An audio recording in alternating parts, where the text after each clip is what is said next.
Assalamualaikum warahmatullahi wabarakatuh. Sebelum ke inti videonya, izinkan saya untuk memperkenalkan diri. Nama saya Abdan Sidi Firdaus dari kelas 10 MIA dan alamat saya dari Jalan Logam. Dan di sini saya akan mewawancarai teman saya yang berasal dari sekolah SMK 14. Baik, Intro. intro. Assalamualaikum warahmatullahi wabarakatuh. Saya David Rahman dari SMKN 14 Bandung, kelas 12 logam 1 dari jurusan logam dan perhiasan. Baik, Saudara David, izinkan saya untuk bertanya-tanya terkait kendala dalam pembelajaran online. Apakah ada? Tentu saja ada. Contohnya seperti tidak ada kuota atau paket data. Sekarang lebih susah untuk mendapatkan uang kan, pandemi kini orang tua nggak tahu tentu uangnya dari mana.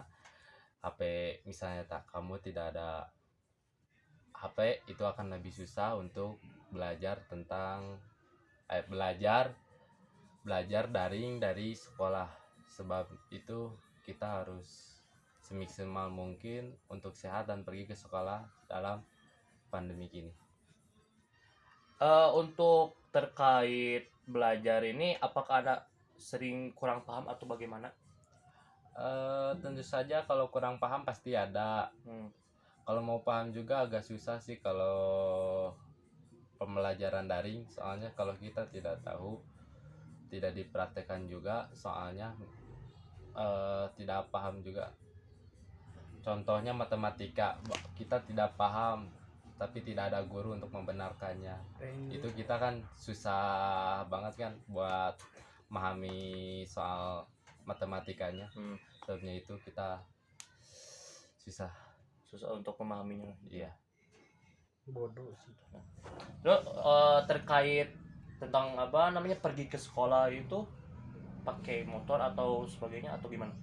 Kalau saya pribadi mungkin naik motor, soalnya saya punya motor tapi tidak bagus juga, nggak apa-apa, yang penting kita ada motor itu. Ya, motor berangkat pakai helm jangan lupa, sama ya jangan lupa kalau punya SIM bawa SIM, STNK bawa jangan lupa.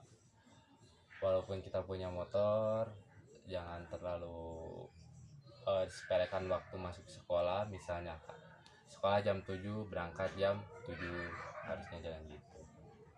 Baik, untuk pertanyaan yang keempat, apa kelebihannya belajar saat pandemi ini? Apakah kurang atau ada lebih-lebihnya? Kalau lebih sih ada mungkin. Bisa contohnya kalau secara siswa ya, mungkin berpikir begini, tugasnya bisa di nanti-nanti, di santai-santai. Jadi memiliki banyak waktu, pelajarannya singkat, waktunya juga nggak terlalu lama kayak belajar di sekolah. Mungkin itu aja. Baik, untuk pertanyaan selanjutnya, metode apa saja yang cocok digunakan dalam pembelajaran daring? Kalau metode yang paling cocok menurut saya Google Meet. Kalau tugas Classroom. WhatsApp juga bisa. Soalnya Google Meet kita kan bisa face to face, muka ke muka. Jadi kalau tidak tahu bisa juga bertanya, soalnya kan kayak video call gitu. Nah, kalau Classroom kita mendapatkan notif dari Google-nya, kayak tugas 1, nah muncul dari notif HP kalian. Nah, kalau WhatsApp atau Messenger bisa juga bikin grup per kelas, per guru, per mata pelajaran. Jadi lebih simpel dari Classroom juga sih. Nah, makanya lebih enak WhatsApp menurut saya. WhatsApp lebih baik gitu. Iya, lebih smart. Terus terkait di dalam rumah, pasti kan ada orang tua yang yang sering yang sering komplain ke gurunya tentang tidak setujunya daring ini. Tapi menurut orang tua David sendiri bagaimana? Menurut orang tua sendiri sih setuju tidak setuju.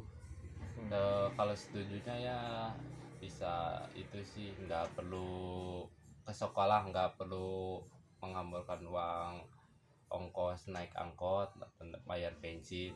Kalau tidak setujunya ya mungkin sayanya juga nggak ngerjain tugas, nggak dipantau sama guru, nggak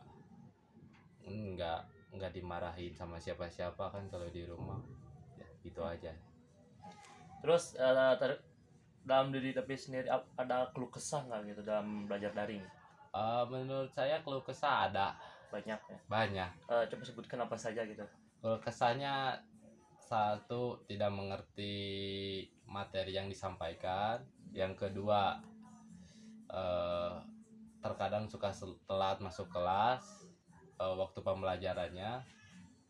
Yang ketiga, eh, suka suka tidak menjawab pertanyaan sih. Tapi yang lebih seringnya kehabisan kuota seperti itu. Nah, kalau kehabisan kuota ya itu Udah faktor resiko. utamanya sih, resiko paling utama. Ya. Baik, selanjutnya, apakah menurut David sendiri terkait belajar daring ini akan dipermanenkan atau bagaimana? Kalau saya kemungkinan tidak.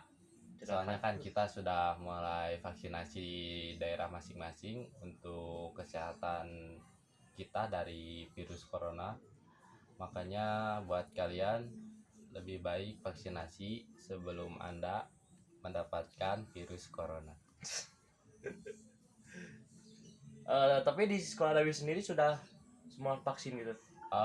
Sudah vaksinasi ke-1 kemarin lusa, kalau nggak salah semua siswa berkumpul di sekolah Untuk divaksin. dan di sesi 1 sama sesi 2 bahwa kita akan divaksin di sekolah. Ya. Terkait David sendiri, apakah ada pesan untuk orang-orang atau siswa-siswa yang di sana yang belajar daring gitu? Ada pesan-pesannya. Pesan-pesannya adalah jangan bertele-tele saat mengerjakan tugas. Saya juga pernah begitu bertele-tele karena dianggap enteng tugasnya.